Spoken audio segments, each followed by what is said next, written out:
ধন্যবাদ। আমি প্রথমেই আজকে এই সবুজ সাথী সাইকেল বিতরণে এই সুন্দর অনুষ্ঠানে মঞ্চে উপবিষ্ট আছেন আমাদের বিদ্যালয়ের প্রেসিডেন্ট তথা বারাবণী পঞ্চায়েত সমিতির সভাপতি মাননীয় অশিস সিংহ মহাশয়, ওনাকে বিদ্যালয়ে অনেক অনেক অভিনন্দন জানাচ্ছি।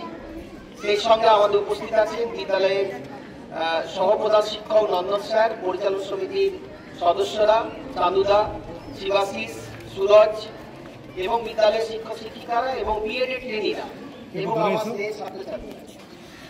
এইমাত্র রঘুনাথ স্যার বললেন যে এটা অত্যন্ত গর্বের ব্যাপার সবুজ সাথী সাইকেল বিতরণ করা। এইরকম সাইকেল দেওয়া মনে হয় না আমাদের ভারতবর্ষের কোন রাজ্যে সেভাবে হয়। 2015 সালে প্রথমবারের জন্য আমাদের পশ্চিমবঙ্গে মাননীয় মুখ্যমন্ত্রী ছাত্রছাত্রীদের কথা মাথায় রেখে এই ধরনের সাইকেল বিতরণ প্রোগ্রাম শুরু করেছেন এবং নাম দিয়েছেন সবুজ সাথী। শুধু নামই দেননি, সেই সঙ্গে সাইকেলের সামনের দিকে যে ছবিটা আঁকা আছে, আধুনিক একটা ছবি আঁকা আছে, সেই ছবিটিও কিন্তু মাননীয় মুখ্যমন্ত্রী নিজে হাতে এঁকেছিলেন।